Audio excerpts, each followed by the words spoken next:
everybody, and welcome to the lounge this Friday evening. How's everybody doing out there? We are still in our lovely Mercury retrograde, coming to the end of this chapter in a few days. Aren't you guys excited? We have 4 other planets in retrograde at the time, but we are still able to move a little bit forward on our dreams and goals because we had our lovely eclipse, which puts us in a position to move forward through transcendence, through transformation, and to coming into a new beginning on a lot of levels, universally, physically, mentally, spiritually, on all those levels. Hi, Lori. How you doing? Thank God it's Friday. You're right. I cannot wait for our guest to come on tonight. I'm going to talk a little bit about him. It's 2:00 in the morning where he's at right now, and I really appreciate him coming on tonight all the way from Scotland. Yes, we have a guest from around the world, and I'm so excited to interview him. I was able to speak with him prior to the show and do a little pre-interview, and finding out from him how really data-driven he is, how really analytical he is. He believes in science, and I just can't wait to hear about how these two things in his mind interact, the afterlife and being a medical doctor and researching all of this. He is really looking at the empirical data and truly believes that life does go on. So if you've lost a loved one, this is a show to come to tonight to really look at the evidence, because I've done readings for 23 years, and there's times that I'm still a little skeptical because God didn't come down in a burning bush. And there's times where I'm still questioning things a little bit. So for me, this is an awesome time to speak to somebody like this. And he also has this amazing book, which you're going to promote tonight, called Step into the Light. And let me just read a little bit about him real quick.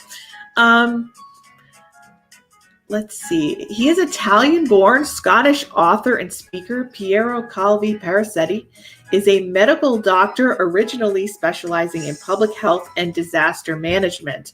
At the beginning of his career, employed by the International Red Cross, the United Nations, he worked in the management of large-scale humanitarian aid operations in Africa, Asia, and the former Soviet Union. At the end of year 2000, he moved from field operations to the classroom, taking up a late academic career.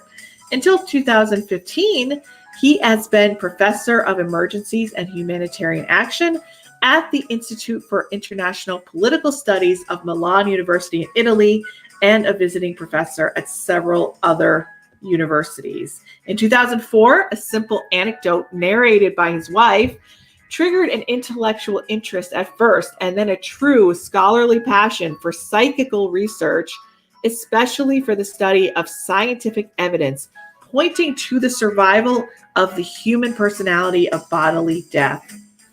Dr. Parisetti is a member of the Society for Psychical Research and the International Association for Near-Death Studies, 2 professional scientific research organizations that I've heard of, and they're amazing.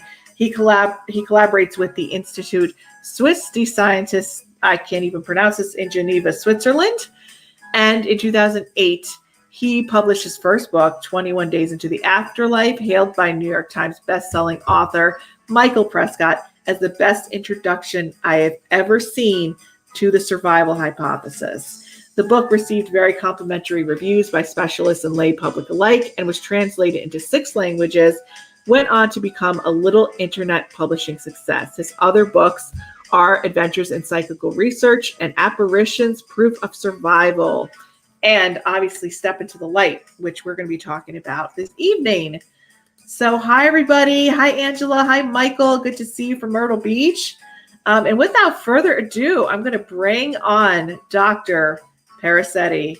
How are you, Dr. Parisetti? I am very well. I'm delighted to be speaking to you and your nice audience, although, as you said, it is a bit early here, or late. I confess I did have a little snooze before the interview, but now hopefully I'm geared up and very much looking forward to talking to you. Awesome. Well, I'm looking forward to talking to you too. So I'm going to start off, and I hope you don't mind if I interrupt you, if I get excited about something that you say. I'm going to Absolutely. ask a lot of questions. So, you're a medical doctor. We've talked about your disaster relief. You've done a lot of work internationally. And when did you become convinced that life after death exists? Like, do you believe it 100%? Do you believe 100% that life after death exists beyond a shadow of a doubt? There's no doubt in your mind. Ye- Well, well. Well, yeah. Let's take things in steps, right? I'm always fond of saying that, I'm a Western educated medical doctor. I'm the intellectual product of a culture that says that anything and everything that exists is matter. If you cannot touch it, if you cannot measure it with the instruments, it simply does not exist. So, and I lived happily with that, worldview for many, many years. And that worldview is so ingrained that it is difficult to let go. So I cannot point to a single episode or a single piece of evidence or a moment in which I became a believer. It's a long, arduous route to quote unquote enlightenment, or no, to simply understanding that the same evidence that I happily followed as a person of science, the same kind of evidence points to survival. What happened, as you kindly said in the introduction, is that I was living in Geneva at the time, Geneva in Switzerland, and I remember quite well. It was about year 2005, so I was already 45 by then. We were having tea with my wife in the kitchen, and she told me this story, which is a spooky story, a nice, cute thing, and interesting, but not earth-shattering in the greater scheme of things. And the kind of story, to tell you the truth, that if you yourself or anybody else told me at the time, I would have shrugged away and say, oh, how nice, and moved on. But, she is the person I know best and the person I trust the most. And I could tell after all these years that she was still perturbed by this experience. Happened to her in Glasgow. She's from Glasgow herself, when she was a late adolescent. And so, with the stiff upper lip attitude I had at the time, I said to myself, let me see if anything serious has been written about all this stuff. And well, I immediately stumbled upon the book of a very highly credentialed academic psychologist, Professor David Fontana, member of the Royal Society. I mean, top guy. Sadly and prematurely died a few years ago. And those and the book, the title of the book was "Is There an Afterlife? A Review of the Evidence." So the guy was highly credentialed. It could pass my quote-unquote boggle threshold, and I read it, and those 575 pages really changed my life, because they set me on course of this passionate scholarly study. Those 500 odd pages were followed by another 30,000 and counting. At the moment, I became, as you nicely said, I became a member in these professional organizations. I went to conferences, I went to study days. I even trained personally with Dr. Raymond Moody. You may remember, the first one to speak about near-death experiences in the 70s, whom I consider one of my really intellectual heroes.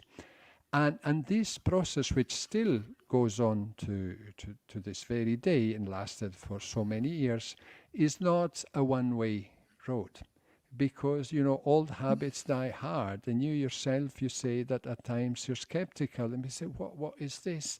And inevitably, I've had the same kind of doubts, because this is simply not possible. It's too incredible. It's too unbelievable. So doubt nags that bites always a little bit. But then I return to my trusted evidence, and the doubts go away. So today, after this long toing and froing, this really uphill struggle, I can say to the best of my intellectual honesty that I do believe two things. Number one, that what we call mind, our personality, our memories, our perceptions, all our internal life, and I would say all our life, because there's no other life, is more than the electrochemical activity of the brain. So yes, there is a strong relationship between brain and mind, but mind is more than the physical brain. Secondly, I am convinced that in a way which we do not understand, because I do not claim to have an explanation, but the only conclusion an unbiased researcher can draw after really seriously engaging with the evidence is that in a way we do not understand, human personality survives physical death. So let me wrap up all this. You asked me a simple question, and I gave a very complicated answer. There was not one event or a precise point in time where I became a believer. And I call myself a believer, but I am a rational believer. I believe on the basis of the strength, the collective strength of the evidence, and I'd be happy to talk to you and to your listeners about what the kind of things I consider evidence. And Yes. finally, and very importantly, since I am evidence driven, I am always ready to change my position. If at some, you see what I mean? Right. Because I'm Yeah. obliged to do that. I'm Yes. obliged to do that Right. because otherwise I could not be so forthcoming Right. in my positions. Should I come across an explanation that can account for all the data other than the survival of personality, I would have to change my position.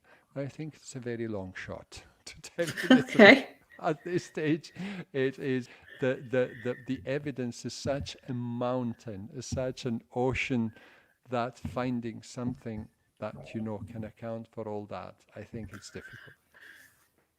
All right. Well, that was an amazing answer. Thank you so much for telling me that.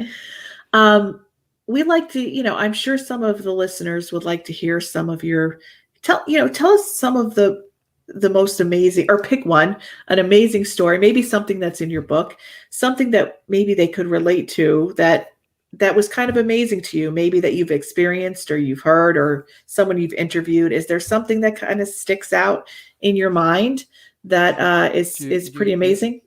you have about a month, don't we, to talk about such things? Yeah, just No.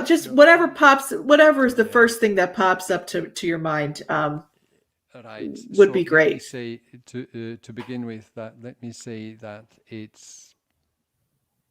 I'm 60. Very recently turned 62, and it is clear to me that this incarnation of mine is not an incarnation for experiencing. So I did not have any paranormal experience myself, despite having such a strong interest in the field. I'm not the kind of guy, because of personality, who goes ghost hunting and such things. This incarnation of mine is an incarnation of learning, of thinking. And since I have this gift, because I know, I mean, after many years of teaching at uni, I know that I'm good at communicating, I'm good at writing, I'm good at explaining, and so it's this life of mine seems to be made for acquiring a lot of knowledge, analyzing, compacting, and bringing this knowledge back to different audiences. This what I seem to be born for. Having said all that, and gosh, this may take a little time, but it's really interesting. What I trained on with Dr. Moody is one of the various techniques we have now in the field of what we call assisted after-death communication.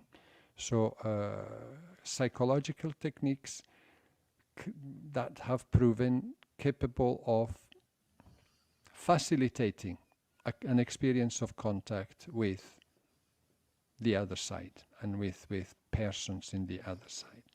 What do you, I'm sorry, I have to cut in there. What do you mean a psychological technique? Have you heard of EMDR eye movement since Yes. Yes, I have to stop you there because I had a crazy experience with this that could not be explained. Okay. I just have to get into this. I talk about this a lot on the show. I do have I do have a CPTSD, so I have a trauma in the past that I do have symptomology come back, and I was told that EMDR could help, and I went in and I told the person sitting there, and you have to trust the person that's going to be able to guide you if you go somewhere that you can't really get out. So he knew I was a medium, and as soon as he started, he said, "Oh, we take you into this meditation, and we take you into this garden, and it starts there." Well, everything that he took people through that went according to plan did not go according to plan for me. I immediately saw many things that actually foreshadowed the death of my father 3 weeks later. Oh, I'm so sorry. And thank you. And I also communicated with the psychotherapist's father on the other side, and I had an animal, a spirit animal, come and take me. It had me in its claws. It wasn't like any mediumship experience I've ever had.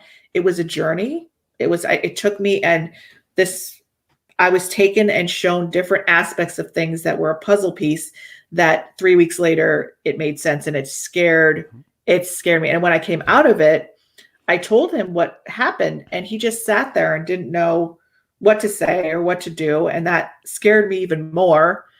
And I just said, if you're going to be guiding me, I am not going to come back here and go through the experience and having a guide that doesn't know what to do with me. Yeah, I know. So no one's been able to explain why EMDR took me into that experience and foreshadowed, something horrible that was going to happen.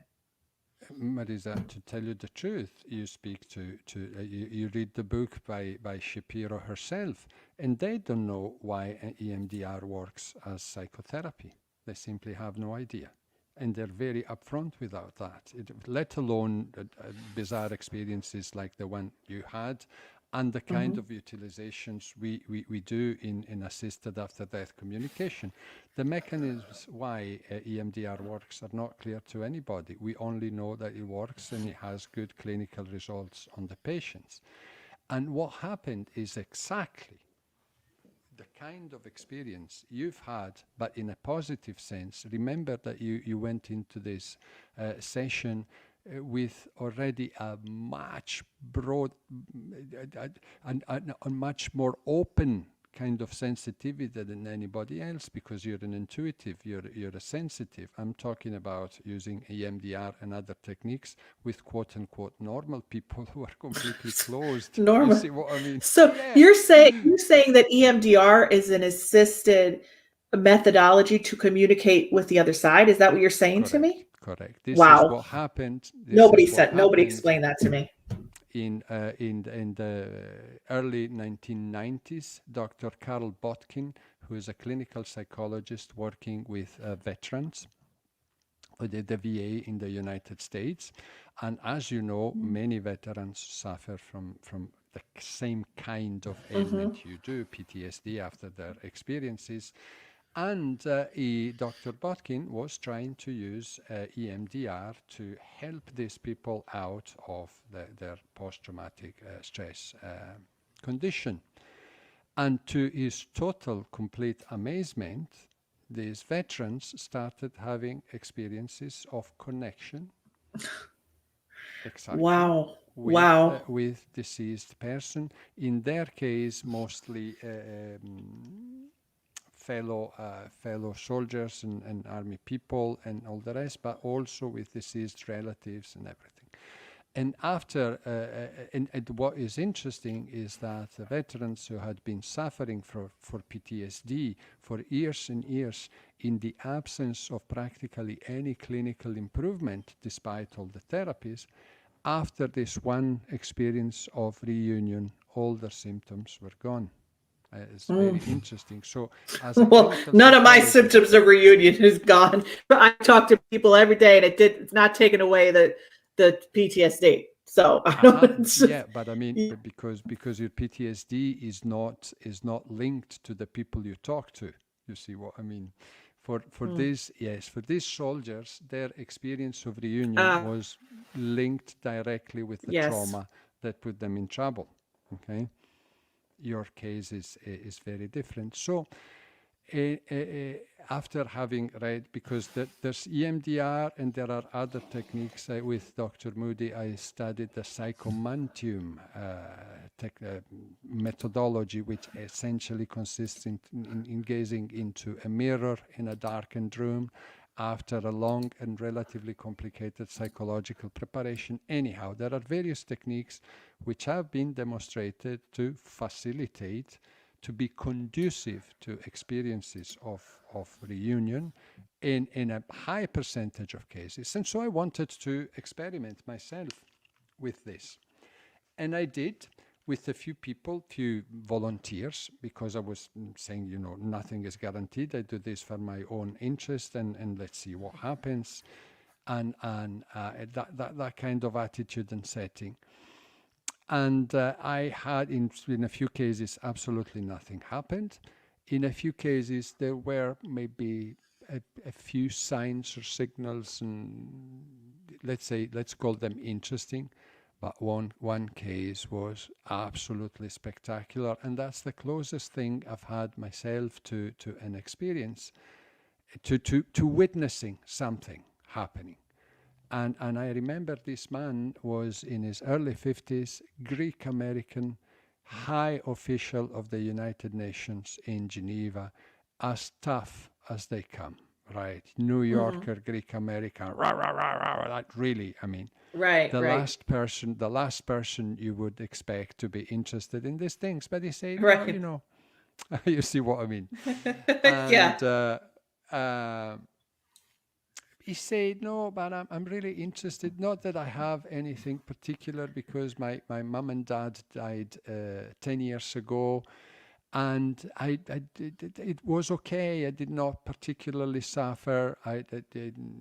There are a couple of things that were left unsaid. As a medium, this is often the case. There were a few things that were left hanging, and I often thought about that. So I'm not coming here out of a strong desire or a strong need. I'm just interested in the process.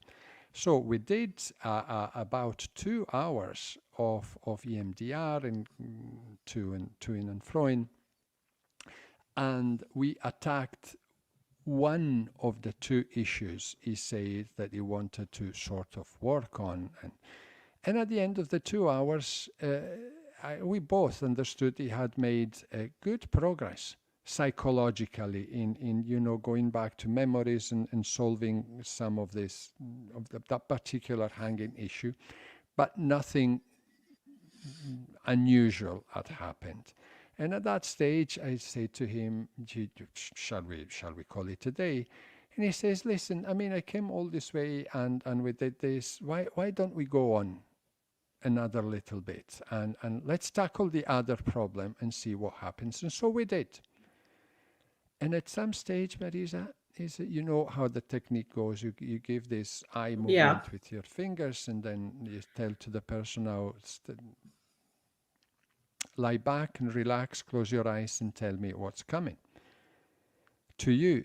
And at some stage he says, oh, this is really interesting.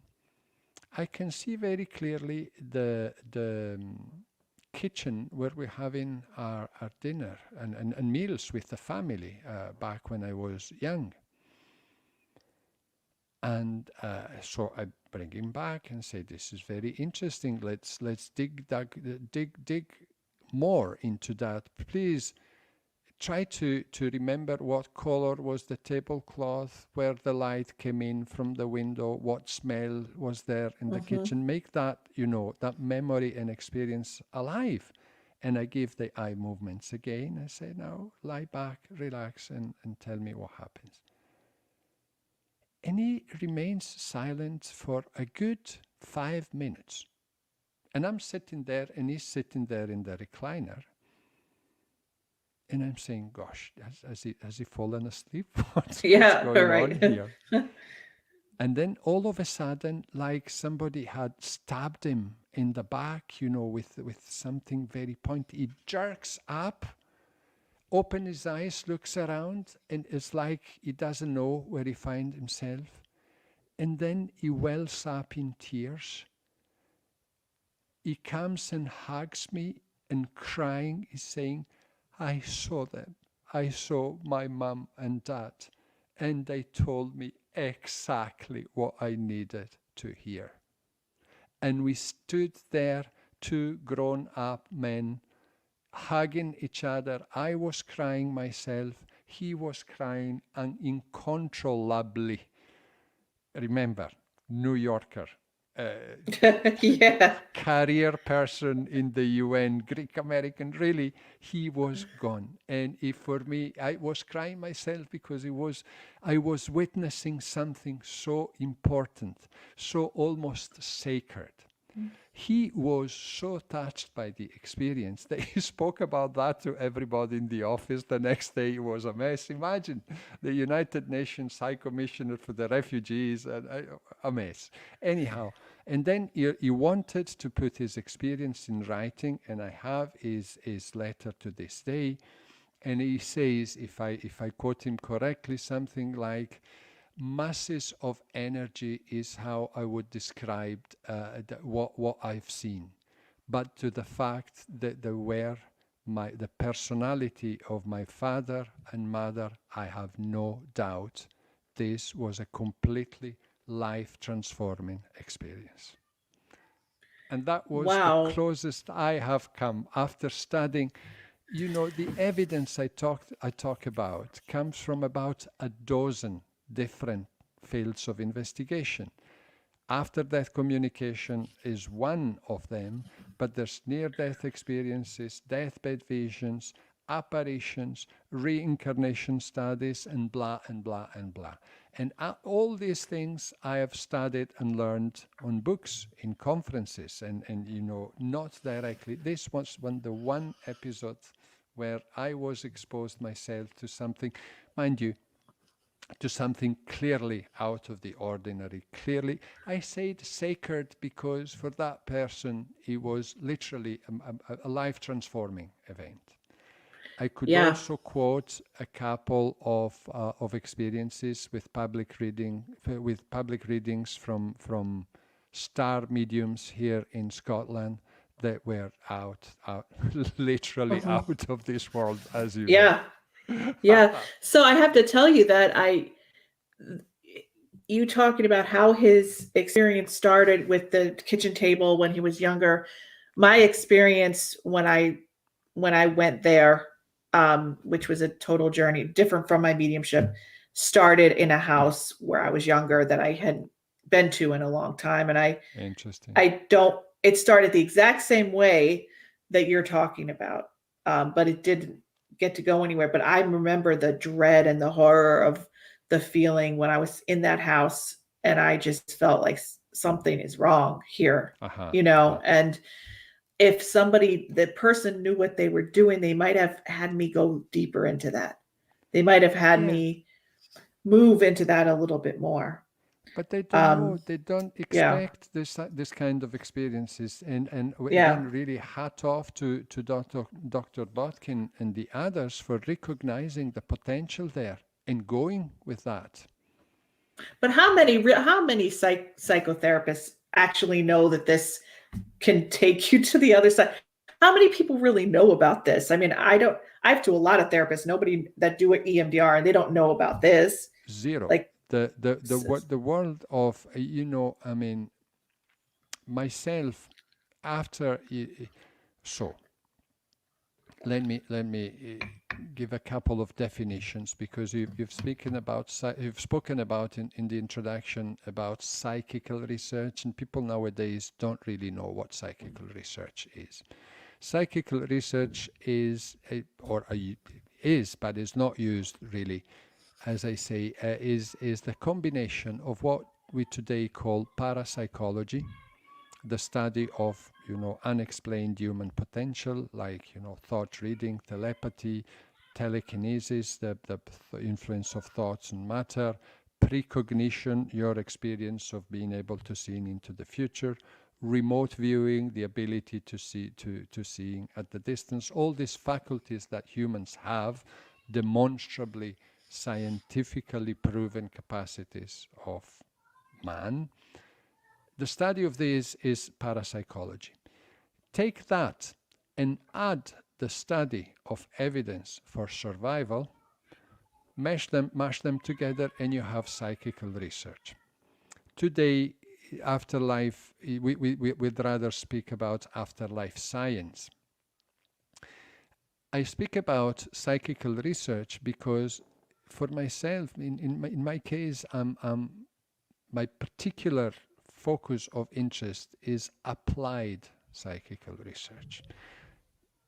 Being a medical doctor, being a former humanitarian, I've always been keenly interested in helping others. I believe that I came to this world to try to prevent or to avoid preventable suffering. Let's speak it like that. Let's say it like that. So immediately as I started reading about the afterlife, I understood, as you know very well from your own experience as a medium, that all this evidence from afterlife studies can be very helpful for people who are grieving, for people who are in yeah. pain over the loss of a loved one.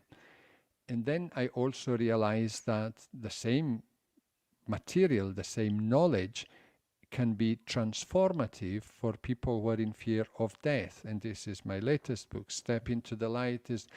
All my work up to a couple of years ago has been directed to trying to help the bereaved. And with my latest work, I turn my attention to those who are in fear of death. They don't know what's going to happen to them or to a loved one, and etc. So this I called applied psychical research.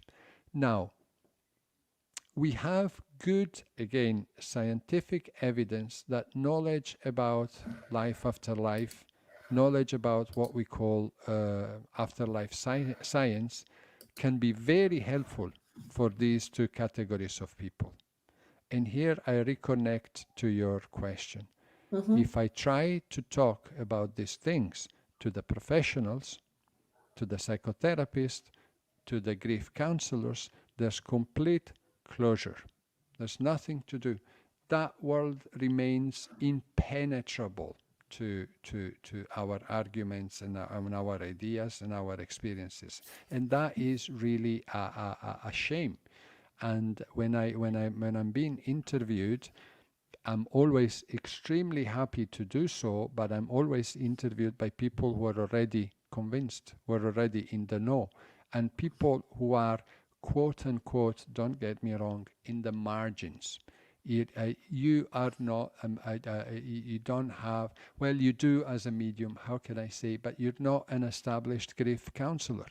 People Right. come to you because they want help with their grief, but you Right. don't belong to the established system of grief counseling. And I keep thinking I don't know how to break into this world. I mean, my book, not because it's my book. I take me out of the equation, but I mean, what's in Step into the Light should be commonly available in hospices, in people, in places where people are facing imminent death, because this knowledge can literally transform the fear of dying.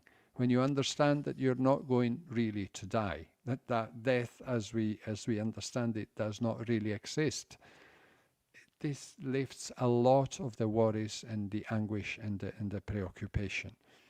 And So, in your book, in your Step into the Light book, are these interviews that you've done with people who have near-death experience? What tell us about what types of stories can we see in there? I don't know. I'm sure it is. They are as popular in the United States as they are here in Europe. Have you heard of the Lonely Planet travel guides?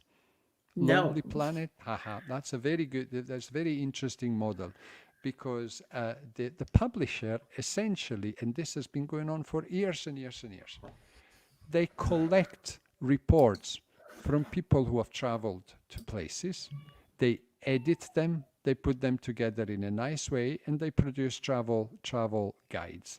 And so you get a very local knowledge about things, you know, from people who go to holiday in Thailand, and there are people who go to 5-star hotels and resorts, and there are the backpackers who go, you know, off the beaten tracks, etc. Put all those experiences together with the trips and suggestions and descriptions, and you have a Lonely Planet guide. So what I thought of doing to help those who are in fear of death is to try to put together a Lonely Planet guide to the afterlife. A description, you see, a That's description of the cool. That's really process, cool. a description of the process of death, the moment of death, and what happens afterwards. Not based on, you know, I could have gone and see what different religions say about the process or speculate or imagine. No, I thought of looking at the testimony we have from people who have direct knowledge of this, of all that. And there's plenty, there's a lot of testimony. And I considered 3 categories of sources. One, those who have deathbed visions. Number 2, those who have near-death experiences. And number 3, those who claim to be discarnate personalities, that is, people who once lived on Earth and now go on living in what we call the spirit world, for lack of a better word, and communicate with us through mediums such as yourself and many other ways.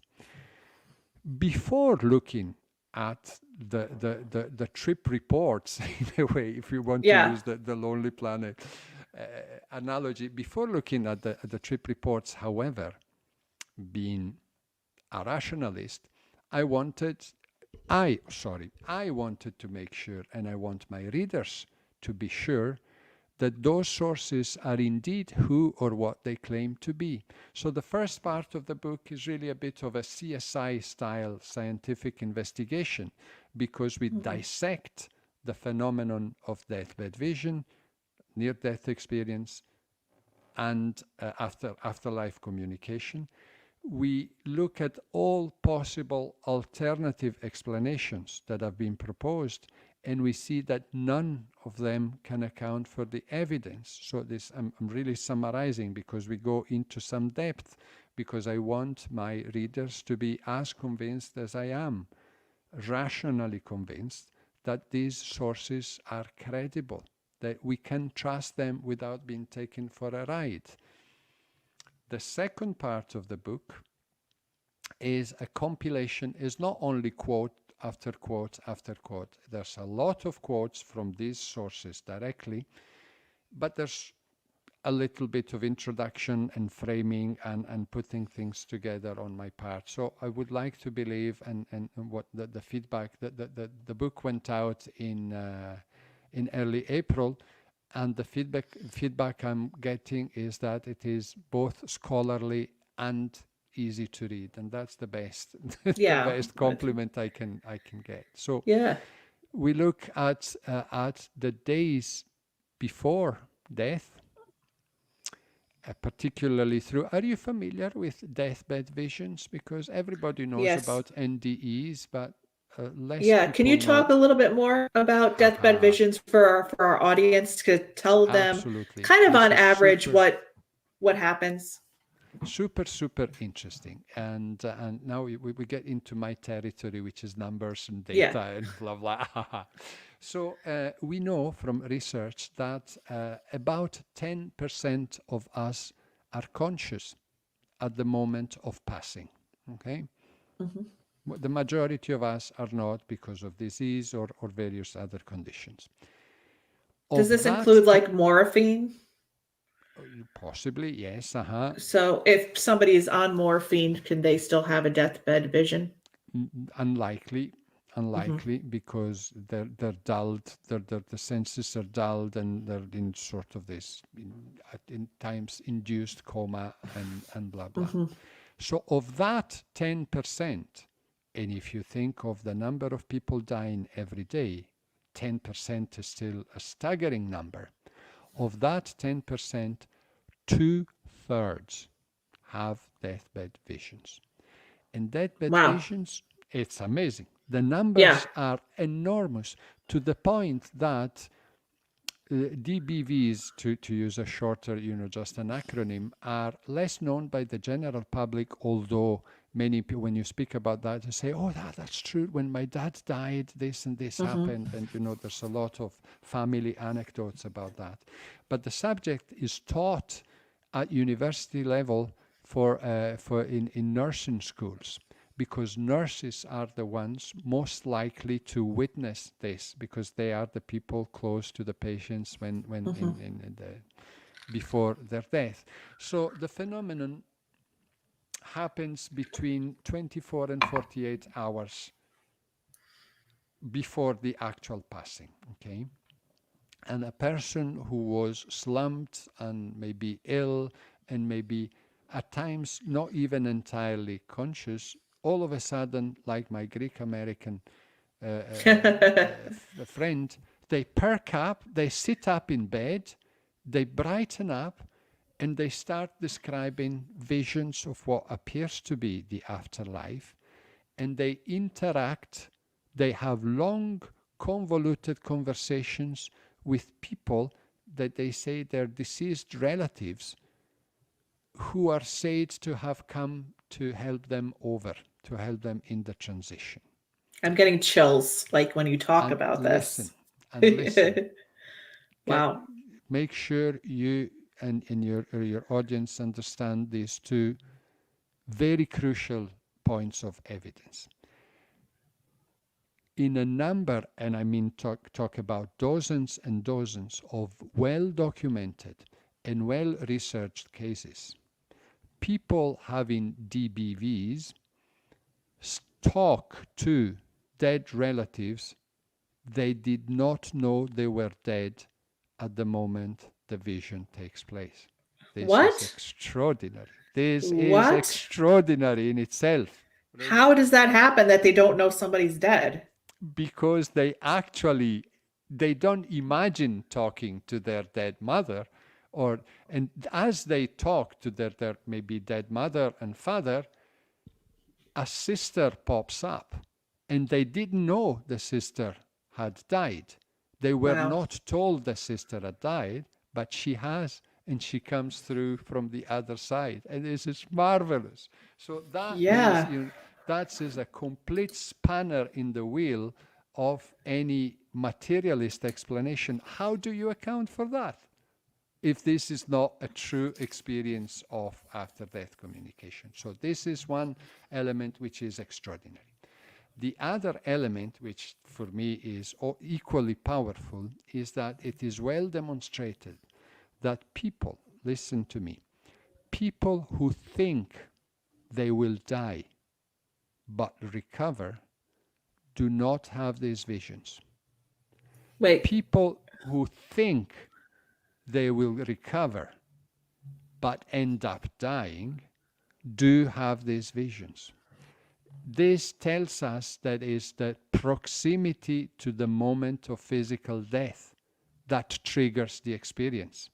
It is like as we approach real death, not what we imagine will be death, but real death, as we approach, the filter of our brain widens, and with the doors to perception open, we become a little bit like mediums, like yourself. We can peek into the reality we are about to step into. Very, very interesting. Yeah. I have a question. Sorry to interrupt, but Not at all. when the people having these deathbed visions, do they see visually their relatives as see-through, or do they see them as completely in matter and like you and me? Very, very like apparitions. There's a range of things. There's a range. A complete range, with the two extremes that you mentioned. You've got again. I mean, and in the book there's plenty of quotes from these experiences, and you will see what happens. I don't want to. No, I'll stop there because then we go to. No, what the point I'm making here is that take just that, Marisa. Think what the two major fears we all have about dying is, number one, of course, the one of ceasing to exist.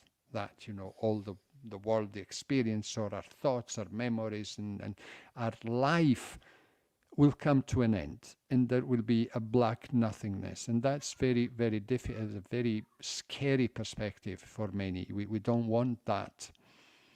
And well, evidence and the testimony tell us that that's not the case, that there's a very rich life after this life. And the other fear is the one of dying alone. Many people are scared of dying alone. Well, deathbed visions tell us that we do not.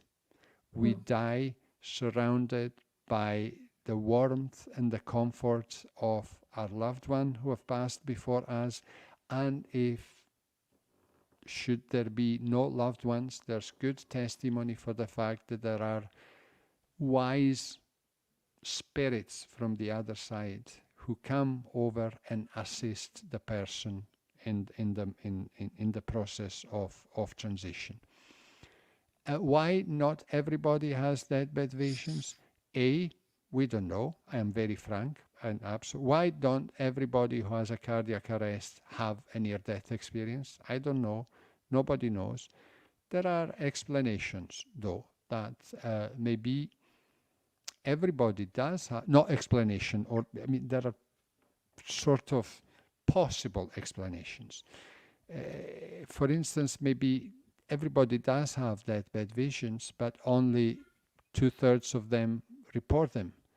For the other third, maybe this experience is an internal thing, is a very private experience. They don't communicate it, so we really don't know. But the numbers are so massive that this is established as a true human experience. And so the good news is that we don't die alone.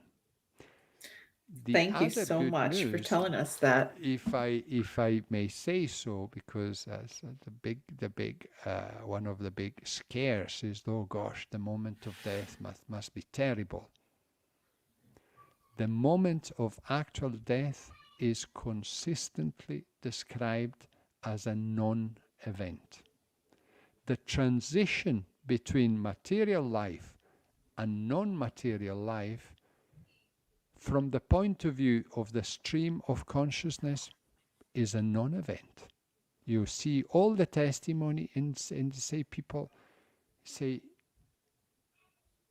there's nothing different in my self-perceptions and thoughts and memories, and critically in our affections, the moment before my body stopped working and the moment after my body stopped working. If there is a difference, and that is described as a dramatic difference, is for those people who were in pain or in discomfort before the moment of passing. That is the signal that death has occurred. Because all of a sudden they say, oh my God, I was in agonizing pain or discomfort on labored breath, and all that is gone. What happened to me? That is the signal that death has occurred. But if suffering is not present before death, life in the material body and in the non-material body is exactly the same. And that's also very good news, I think, if we are to trust these sources that we established, that I wouldn't say beyond reasonable doubt, but it is very reasonable to trust them. And then we go on to the afterlife, which, as you will have heard from your communicators many times, is not one, is actually a series of experiences at different levels, if you want. The initial levels are closer to our material reality.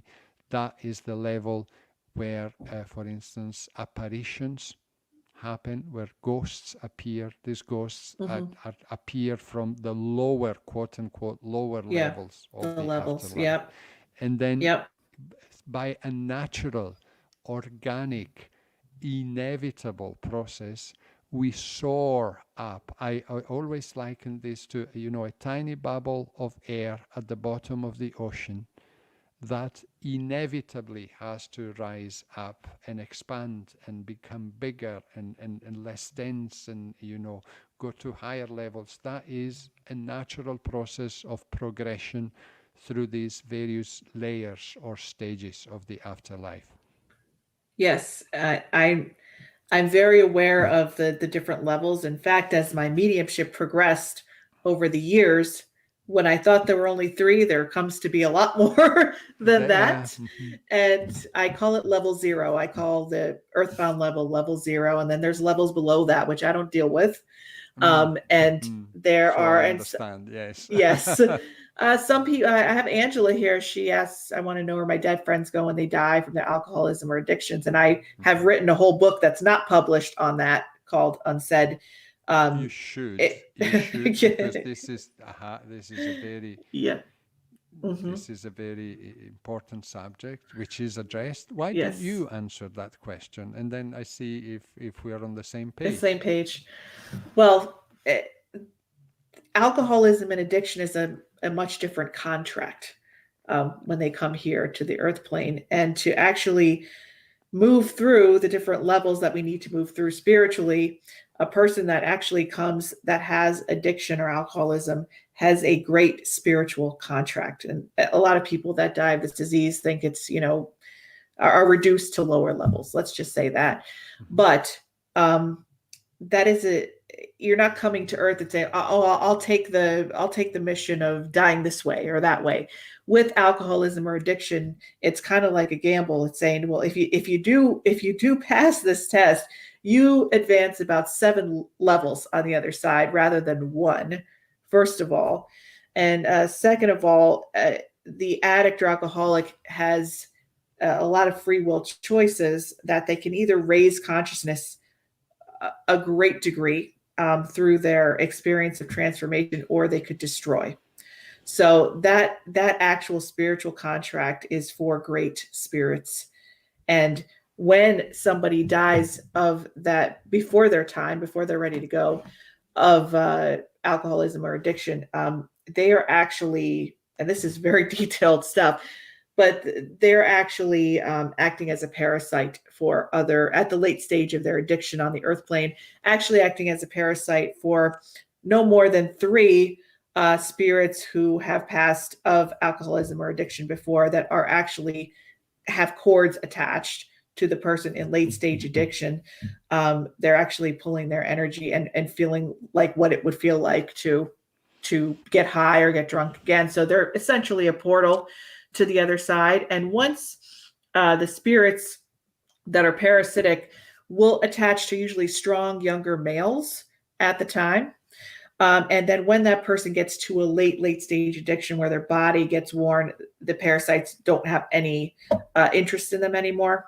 But there is rehab on the other side. There are places where people go, and there's levels where there's suicides that go to certain levels. There's levels with people that die of alcoholism or their addiction, and there's levels where people go that actually surpass the contract. So that's as much detail as I could give on that. I'm also curious to hear from you. My view, and that again, it's what I like to believe. What I'm not entirely 100% sure, but this is not a rational belief. This is a belief. But I think that I have plenty of good suggestions that this might be the case. That despite this, I think that, the addictions are is one of the classic triggers or motives or reasons behind earthbound spirits. That people who really have, they remain very attracted to the earthly plane. They remain magnetically pulled back to their experience because of the addiction. But my inkling is that regardless of that, in the end, all will be well. Yes. Isn't it? Yes. Whether through intervention of guides and helpers on the other side, or by the process I described as this inevitable, organic, natural soaring, even the heavier souls, the souls with the strongest attachments to the material world, eventually will soar. Yes. I'm not sure of that, but I think this is likely to be the case.